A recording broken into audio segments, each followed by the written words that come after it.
Hello there guys, welcome to one of my live videos and on this video this morning I am going to be giving you my match reaction for the Leicester City Liverpool game. Also I am going to be giving you a preview for the Arsenal versus Chelsea game on Sunday 2 o'clock kick-off at the Emirates Stadium. So first I will do my match reaction because of course I did do my preview building up to the Liverpool game. So Liverpool of course did beat Leicester by 4 goals to 0 at the King Power yesterday night. So obviously now it's very imminent, you know, that they are going to win the Premier League.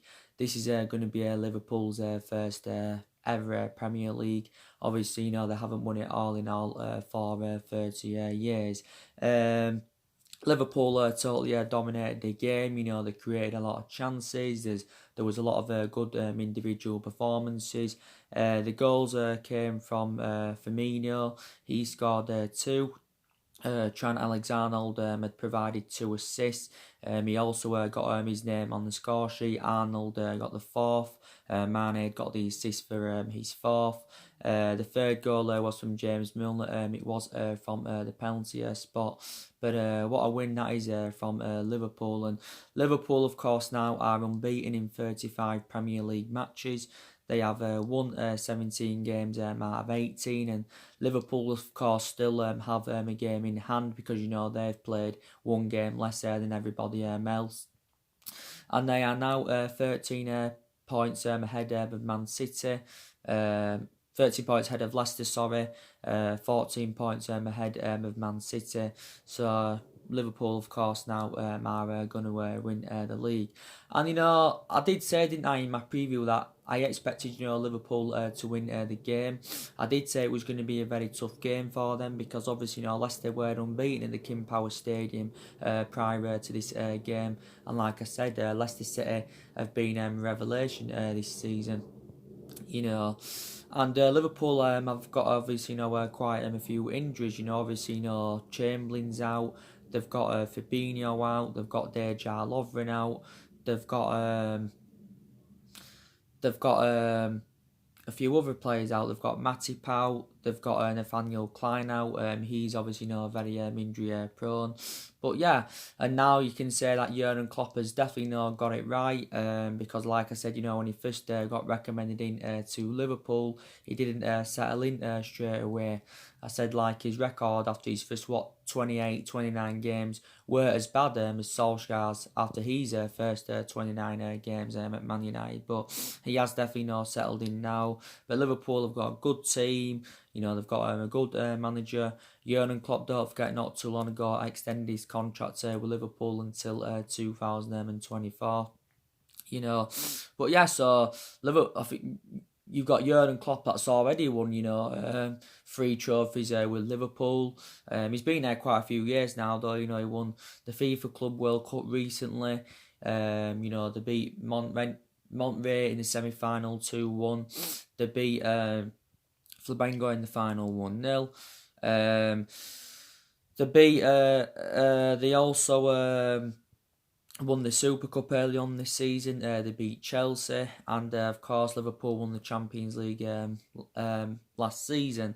That's obviously, you know, Liverpool's 6th Champions League, and that's, I think Jurgen Klopp now is, you know, he's obviously replicating what he did at Dortmund, because don't forget Klopp did win a couple of titles with Borussia Dortmund. Before that he was at Mainz 05. So I think Liverpool's is actually, you know, his 3rd club that he's managing. But like I said, you know, Liverpool, very good team. They've got a lot of good players. And like I said, Liverpool are a team, you know, that, you know, don't overpay for players. They're sensible with their recruitment. So in that aspect, you know, they are a comparison to, you know, us, because, you know, my club, Man United, obviously, you know, overpay for a lot of players. But I did say that it's not always about spending big on players and, you know, getting them Glasgow players. But Liverpool have got, you know, a fantastic goalkeeper in Allington. He's very good. I think he's one of the best now. You know, they've got a great centre half in Virgil van Dijk. You know, they've got 2 fantastic fullbacks in Andrew Robertson and Trent Alexander-Arnold. You know, I think Jordan Henderson's come good for Liverpool, I've got to be honest. James Milner, I think he's been a revelation for them this season. I think Fabinho does well when he's fully fit. Salah, Firmino, and Mane, they're blending very, very well together. They show good attacking intent. They can score goals. They can create chances. I think Shaqiri can do well when he gets given him his opportunities. But yeah, as you all know, Liverpool have already signed someone. They got Minamino, I can't remember his first name, from Red Bull Salzburg for around £7.25 million. I don't think Liverpool really need many signs. I think, they have addressed their deficiencies in their squad. But from a Leicester perspective, they will be very, very disappointed with the result, because I thought Leicester, would have maybe been confident, that they could have got something off Liverpool, because, like I said, Leicester have been very, very good this season, but they're in a bit of a bad run of form now, including their 4-0 defeat yesterday to Liverpool. They are winless in their last 3 league games. They also lost to Man City last weekend. They also dropped 2 points at home to Norwich the other week. Yeah, so Leicester, will be disappointed. I still believe, though, that Leicester, can still finish in the top 3 or finish in the top 4 this season. I still believe, they are good enough to do that, because, I think, Leicester have rejuvenated themselves since Brendan Rodgers taken over. Leicester were very, very poor yesterday. Probably analysed it as their worst performance of the season. But, Brendan Rodgers obviously is been at Leicester now. It's nearly a year now he's been at Leicester. Leicester recommended him in back in February, earlier on this year, and he initially signed a 3.5-year deal. But reflecting on how good he's been since he took the mantle on at Leicester. I think it was a couple of weeks ago he signed a 5.5-year deal with them. Obviously got a pay rise when he signed this new deal. But I've got to say, Brendan Rodgers, I think is a very, very good manager. Very, very good manager. And, he's managed quite a few clubs. I think at Leicester he's replicating, what he did with Celtic, because I thought he enjoyed quite a few good years with Celtic. Obviously, before he was at Celtic, obviously he was at Liverpool. He had a good season with Liverpool. Obviously, he was at Swansea at one point. He managed the likes of Reading and Watford when he was younger, Brendan Rodgers. But I do think he's a pretty decent manager. And like I said, Leicester have got quite a few good players. They've got the likes of James Maddison, who I really, really like. They've got Ben Chilwell, very good left back. They've got Jamie Vardy. Leicester did recommend quite a few players in during the summer. I think probably Brendan Rodgers will be looking to make further more investment in Leicester's team. During the summer they got James Justin. They got Yuri Tillemans. It was a good signing for them. They got Perez. But yeah, they got quite a few players in Dennis Pryor. They've obviously got Ndidi. So Leicester have got quite a few decent players in their team, and but yeah. So I think definitely Liverpool are now going to win the Premier League, but I still say I think it's between Man City and Leicester for runners up, and got to say I'm a Man United fan, as you all know, and I hate to say that Liverpool are going to win the league, but I'm going to be honest, where they are going to win the league at last. And, they have come close on quite a few occasions anyway. Liverpool, they was unlucky not to win it last season, because last season they only lost 1 game last season, and that was against Man City, and they registered 97 points last season. They came close to winning it under the Brendan Rodgers era. I think they came close back in 2009 to win it. So Liverpool have come close on quite a few occasions, but I think this time, they are definitely going to win the league.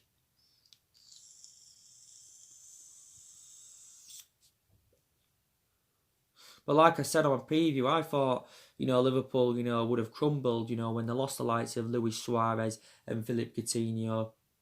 But obviously, they haven't. And I said the similar sort of thing with Leicester. I said Leicester have done well this season, but Leicester have lost quite a few of their imperative players in recent years. They lost Maguire to us during the summer. Obviously, Leicester got a substantial amount for him. They got £80 million. They also lost Raheem Mahrez to Man City in the summer of 2018. They also lost, um, you know, N'Golo Kante and Danny Drinkwater, to Chelsea. So Leicester have lost quite a few of their imperative players. But yeah, so yeah, I think definitely the league game is over. But I think even if it had been a draw, or maybe even if Leicester had won the game, I still think Liverpool would have gone on and won it. We're 19 games now into the Premier League season. Obviously, Liverpool have played 18. They've got a game in hand. I think possibly, I don't think it will happen, but I think possibly Liverpool could go unbeaten this season in the Premier League. So I think they could replicate what Arsenal did back in 2004, because don't forget, in the Premier League era, Arsenal are the only team that's gone unbeaten in one Premier League season. Don't forget, and I think Arsenal at that time went unbeaten in like 50 games, but we were actually the team that ended their unbeaten run. Yeah. But like I said, Liverpool have had quite a few managers in that. They're probably going to say obviously Klopp's been their best one. They had Brendan Rodgers. Obviously they had Kenny Dalglish. I thought Kenny Dalglish was a very, very poor manager for them. They had Roy Hodgson. Roy Hodgson's managed a variety of clubs. I've got to say, I think Roy Hodgson is too old to manage. But yeah. So yeah, Liverpool won by 4-0. So now we will get on with a preview for the Arsenal Chelsea game. That is on Sunday, 2:00 kickoff. Like I said, at the Emirates Stadium. This game is actually hard to predict, because both teams are in a bad run of form. Chelsea, of course, have lost 3 of their last 4 games. They lost at home to Southampton yesterday, and I think now, if Chelsea's bad run of form does continue to persist, that Frank Lampard, will end up getting sacked. So possibly, he will be the next manager. That is sacked. Frank Lampard. They had a good win against Spurs, did Chelsea. Obviously, they lost to Bournemouth the other week at home. They lost away to Everton 3-1. At one point, Chelsea were in a good run of form. I think, there was unbeaten in like 7 games or something like that. But yeah, it's going to be hard to predict in that. And obviously, Arteta, drew his first game as Arsenal manager. Arsenal drew with Bournemouth 1-1 yesterday in that. And we heard the noises and that from Mikel Arteta prior to the game, and he said it was a clean slate for the players. So what was stemming from Arteta, seemed very, very good. But yeah, Arsenal dropped 2 points. But Arsenal are sitting 11th in the league. They've registered 24 points from 19 games this season. They're actually 8 points behind Chelsea in that. Our Arsenal. So I can't really predict a winner. I think, to be fair, I am going to predict a draw in this game. But I don't think Arteta is the right man to elevate Arsenal forward. I've got the same perception regarding Frank Lampard at Chelsea, but Arteta hasn't got that managerial experience. I know that Arteta worked alongside Pep Guardiola as the coaching assistant at Man City, for around 3 years, and maybe he's got some tips off Pep Guardiola, but obviously Arsenal is the first club he's managing in that, but he just hasn't got that pedigree behind him. And I know that he knows Arsenal inside out, does Arteta, and that, because he endured 5 years as a player for them, made a total of 150 appearances, and he was actually a good player for them. But he's totally a comparison as a manager. He's Mikel Arteta. He's on a 3.5 year deal. But I can't see him elevating Arsenal forward. Obviously, Arsenal sacked Unai Emery last month, or it was nearly a month ago. He was only in charge of Arsenal for 18 months.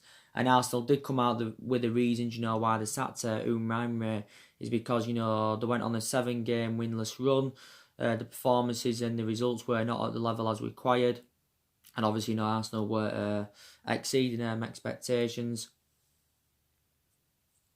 But yeah, they did end Unai Emery at Arsenal Football Club, and there was quite a few managers on their agenda, but obviously, they just came to a decision to recommend Mikel Arteta in. But yeah, so we'll see how he does. This game against Chelsea is his second game in charge. Obviously Arsenal after Chelsea have got us on New Year's Day, so as I've got two tough games coming up.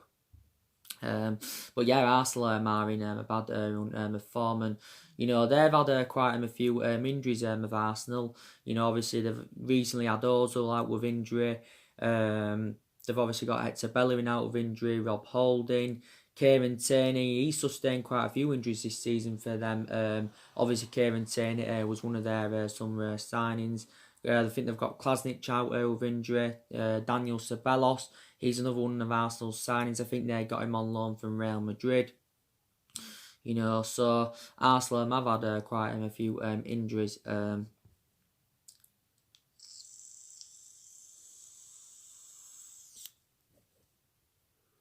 But I've got to say, I think Arsenal have got some good, very, very good players in their team, and they can show good attacking intent. Their football can be expensive at times, but I just think they're defensively poor. So defensively, they're totally comparison to how they are when they attack. They've got deficiencies in defensively, and I think they need to try and get another centre half in. I know they got David Luiz. He was a cheap solution for them. I don't think Arsenal really wanted to recommend him in. But they've got some good players. Like I said, they've got Aubameyang and Lacazette.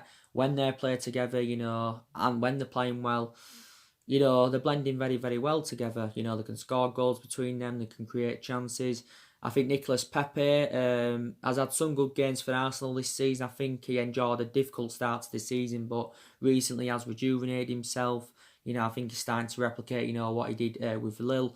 Arsenal paid a substantial amount for him. They paid around £70 million from Lille. Again, Doozy, I think, had some good games for them this season.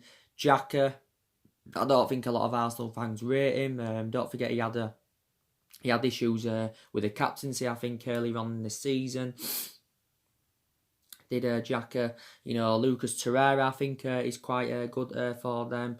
They've obviously, got that Saka. I think he's had a good couple of games for them. So Arsenal have got quite a few good players, but definitely more investment is needed in their squad, and their recruitment has got to improve. And I think Arteta will be orchestrating on trying to get a couple of players into Arsenal in the January transfer window. And all that. But I think Arsenal's board, and that will be determined to back Mikel Arteta. To see who, of course, we can recommend in. I think also Arsenal will consider getting rid of players next year. I think one mistake maybe Arsenal did make was obviously, getting rid of Alexis Sanchez, because Alexis Sanchez, was one of their best players. He was one of their best players, was Alexis Sanchez, and he enjoyed, a good 3.5, 4 years at Arsenal. And then obviously, he come and joined us after he left Arsenal. He left as part of a swap deal with Mkhitaryan going to Arsenal, and Sanchez's performances were totally comparison to his ones at Arsenal. When he was at Man United, and obviously Sanchez enjoyed 18 months with Man United, and he enjoyed a difficult 18-month tenure at the football club. Obviously, we let him go on loan to Inter Milan. I think he's actually been a revelation since his arrival, in Italy. He's on loan there, by the way. He hasn't gone on a permanent transfer. I said that's the only way we'd got rid of Sanchez, was putting him out on loan, because reflecting on the substantial amount he was on at Man United, it would have been harder to get rid of him permanently, because he was on around £500,000 a week. And obviously, Sanchez left Arsenal because he was demanding a lot more money, and obviously, Arsenal had insufficient funds, they couldn't afford to pay him it, so yeah. But I think a lot of Arsenal fans will say they should have got rid of Ozil instead of Alexis Sanchez, but and Arsenal's record anywhere against the top 6 sides is very, very poor. Obviously, this game last season at the Emirates match, Arsenal won it by 2 goals to 0. The game at Stamford Bridge was 3-2 to Chelsea. That's when obviously it was early on under the Unai Emery era, when obviously Arsenal had Unai Emery. And Chelsea beat them in the Europa League final last season by 4 goals to 1. So in that aspect, Chelsea got automatic qualification for the Champions League. So like I said, it's going to be hard to predict. And of course, Chelsea have had quite a few injuries themselves. Obviously they've got Olivier Giroud out. They've got Ruben Loftus-Cheek out. Recently, Tammy Abraham was out. They've got Van Dingle out with injury. And I said, Chelsea themselves have got quite a few good players. They've got Christian Pulisic. I think Chelsea didn't pay around £47 million for him. Chelsea got him during the course of the summer. I think they initially got him in January earlier on this year, but then obviously he was loaned back to Dortmund for the remainder of the season. But now obviously he's a Chelsea player, Miss Christian Pulisic. I like N'Golo Kante. I think he makes a difference in their midfield. They've got Jorginho, who I think Chelsea recommended in from Napoli. They obviously have got Ross Barkley. I think Chelsea have got Danny Drinkwater. They've got Marco Alonso. They've got Azpilicueta, who's recently been injured. They've got Callum Hudson-Odoi. He's only the age of 18, is it 19? He's very, very good player. He's Callum Hudson-Odoi.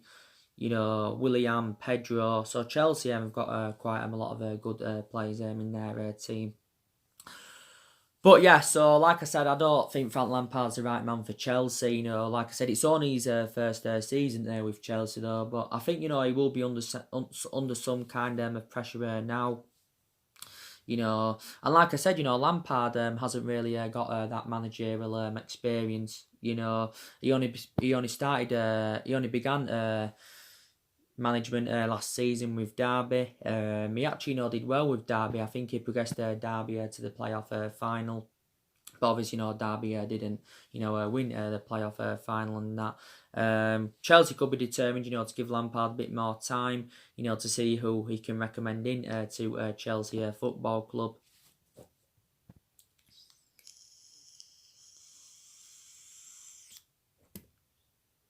Because man lies in this team, it isn't Frank Lampard's, obviously. So take that into account. So he's in the process of rebuilding that Chelsea team. The good news is from a Chelsea perspective that they did get their transfer ban uplifted, because don't forget they did initially get a transfer ban for tapping around minors. Chelsea, of course, lost their best player during the summer. They lost Eden Hazard to Real Madrid. Eden Hazard, I think, enjoyed around 7 years with Chelsea. But I've got to say, Lampard was a really, really good player for Chelsea. He was a good player for them. He served 13 years as a Chelsea player. Don't forget he's their all-time leading goal scorer with 211 goals. A lot of his goals came in the Premier League for Chelsea. I think he scored around 47 Premier League goals for Chelsea. I think he scored a total of 177 Premier League goals.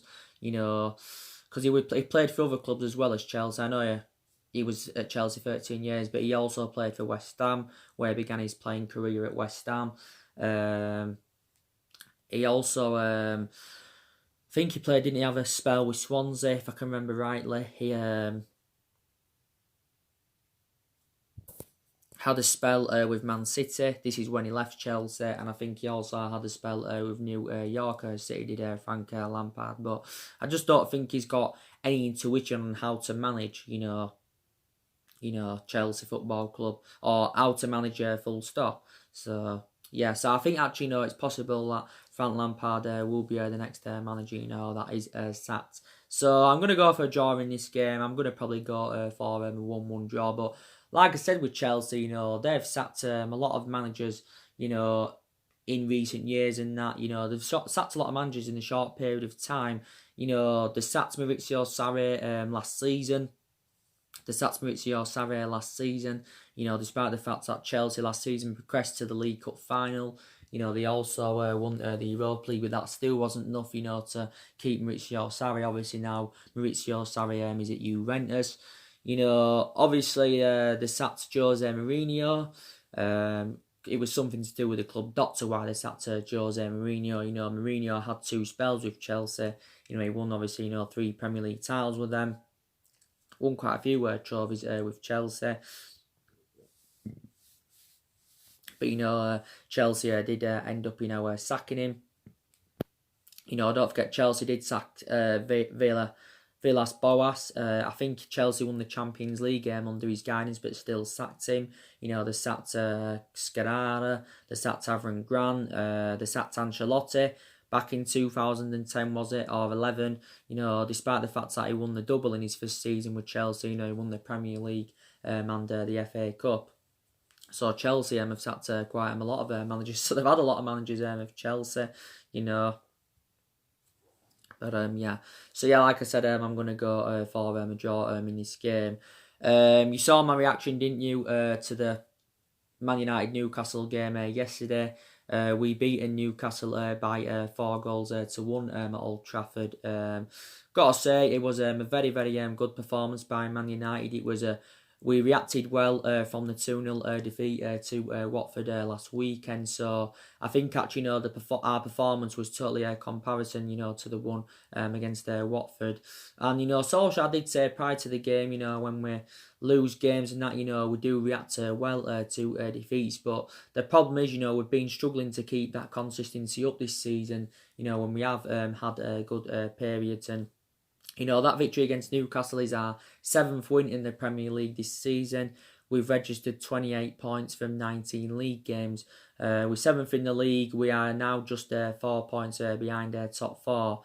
So you can say now that top 4 is definitely on for us.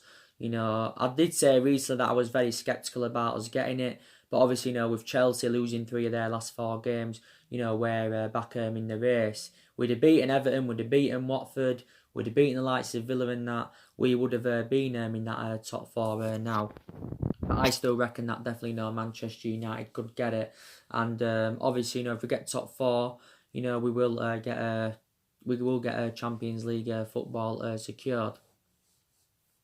Which is obviously very, very good, and that there's still a long way to go in the season, but yeah, and it was a very, very good performance from Man United. Obviously Martial getting his name on the score sheet twice. I thought Rashford did well. He got his name on the score sheet. Mason Greenwood got his name on the score sheet. And Wan-Bissaka got the assist for Rashford's third. Pereira got the assist for Martial's first.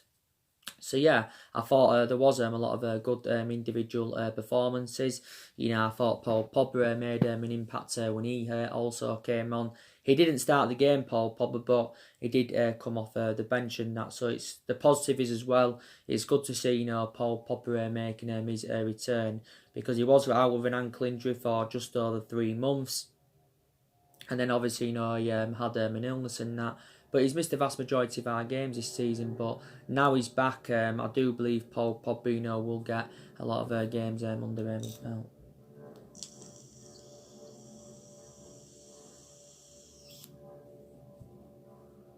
He will get a lot of games under his belt now. He's back in that. He will not be sold in January, so I still believe he will be at the football club in January. I'm sceptical about him being here next summer, because I think he'll actually leave the football club next summer. But Paul Pogba has made now a total of 150 appearances for the football club and scored 31 goals in that. So he does make a big impact in that midfield. And it's good now that players are coming back from injury. Bay and Fosu-Mensah were out with knee injuries. I think they're closer to returning now. Well, they have been back in training. Bay's been out with a knee injury since pre-season. Fosu-Mensah's been out with a knee injury since he was on loan at Fulham.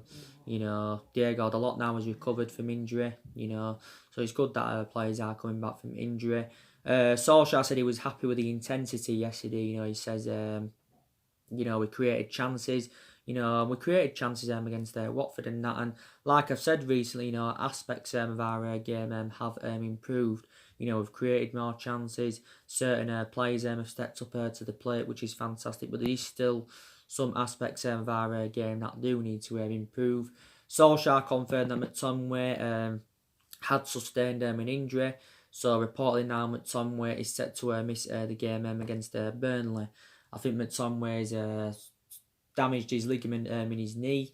I'm not too sure how severe the injury is at the moment, but don't forget recently he had an ankle injury, so I think this is McTominay's second injury he has sustained this season. But like I said, he's been a revelation this season for us as McTominay. He's been a regular starter, but he deserved to keep his place in the team, reflecting on his impressive performances. So hopefully it's not too severe. But like I said, Newcastle did obviously go 1-0 up through Matty Longstaff, but the blame stemmed from Luke Shaw. Why Newcastle had gone 1-0 up. That's twice Matty Longstaff has scored against us this season. But Newcastle, I think, have done well. Since Steve Bruce got recommended in. They've seemed to rejuvenate themselves and that. We actually made them look very, very poor yesterday. But yeah, so we've got games coming up thick and fast. We've got Burnley, tomorrow. That's tomorrow night, 7:45 kickoff at Turf Moor. Preview will be coming up for that. So I should presume Solskjaer will be doing his press conference today. Arsenal New Year's Day. Then we've got Wolves coming up in the FA Cup third round. Man City in the first leg of the Carabao Cup, and I think that's our only chance of any silverware this season. Is winning the Carabao Cup.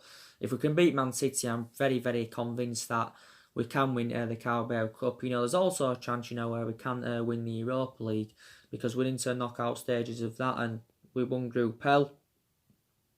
But Solskjaer recently, spoken about the importance of us, getting some silverware on the board, because if we did, you can say it would restore winning mentality at Manchester United and that. But like I've said, Solskjaer still not the right man for Man United. So like I said, it still doesn't change my perception regarding him.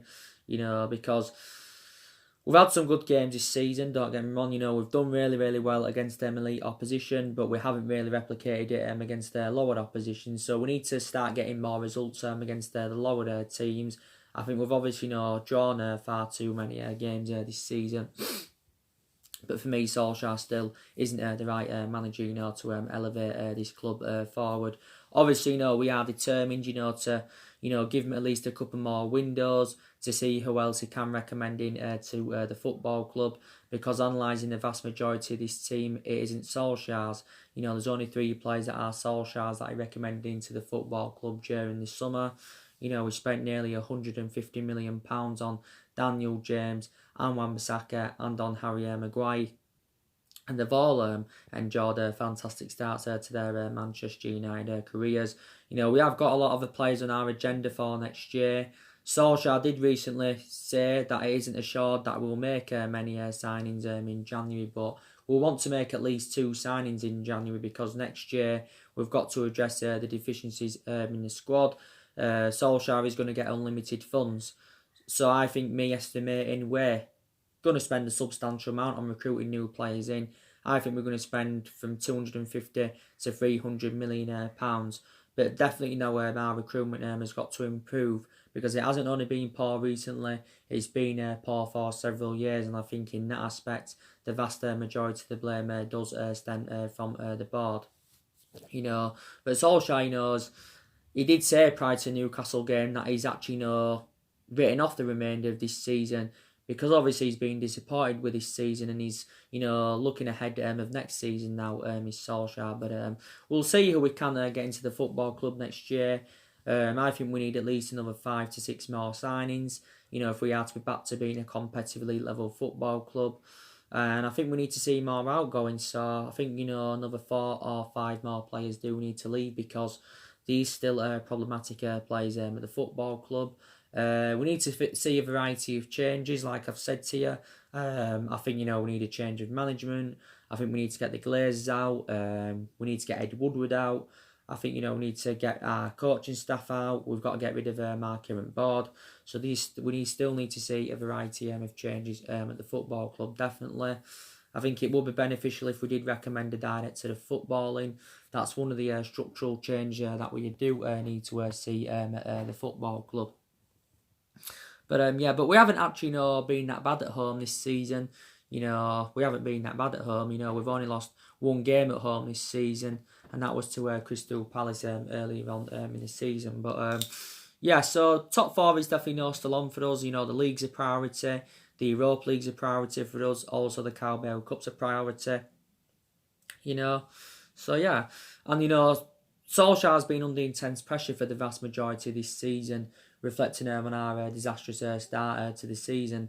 We've enjoyed our worst start to a Premier League season. For around 30 years and that. But I think actually, the wins against like Tottenham and Man City, you can say, have saved Ole Gunnar Solskjaer's managerial tenure at the football club.